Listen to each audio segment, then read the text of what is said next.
Shimemezelo ngiyabingelela abazalwane no baba ngane zoma mizala nosisi namadodakazi nabazukulu ngiyabingelela egameni lenkosi.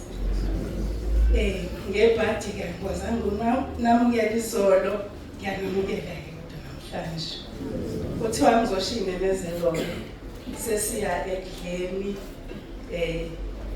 Ngiyakholwa ukuthi sonke siyazi ukuthi umuntu uphatha nje iplate, kodwa nginesicelo-ke namhlanje ngenxa yesikhathi khona imizimba yabo edla kakhulu ushukela. Kusho ukuthi njengamanje sekumnyama emehlweni, ngiyacela ama-cues sibadlulise. Siyezwana abazalwane? Nje oyizwayo ukuthi hayi senginenzululwane adlule phambili noma athinte u-Asha ukuthi amsize, ngiyacela. Bathe-ke abapheki bacela ukuthi uqhubeke njengoba kade kwenzeka. Kusho ukuthi iy'teshi zo-5 so sonke-ke njengoba kade kwakushiwo izolo kushiwo.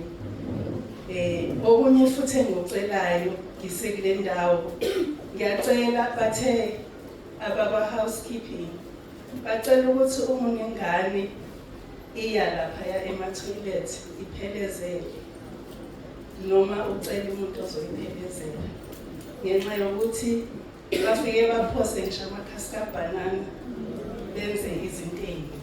So siyacela-ke bazalwane kube kanjalo.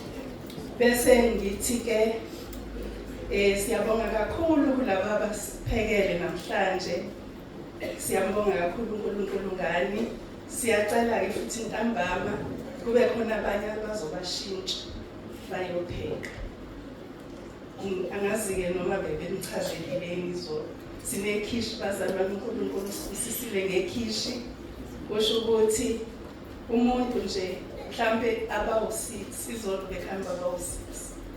Ikhishi livulekile kodwa iy'tofu zothu kuphela. So abantu abawu-6-ke ibona aba-right. Siyacela-ke uphathe isikhwama sakho uzolala khona ngale ukuze uvuke ekuseni upheke.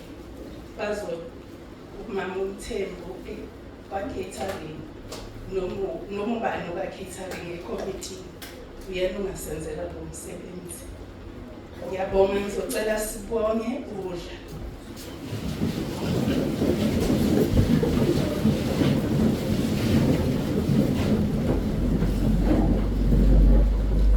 Baba wethu omncane egameni lenkosi yethu uJesu Kristu, samukela ngokubonga baba wethu omuhle ukudla osipha khona lolu suku okuzonothisa inyama yethu.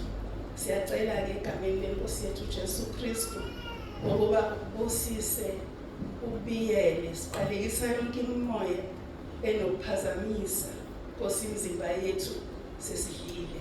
Siyaqalekisa konke okungadala ukugula, sinikela kuwe uNkulunkulu wethu usingcwelisele wenzele igama lakho udumo.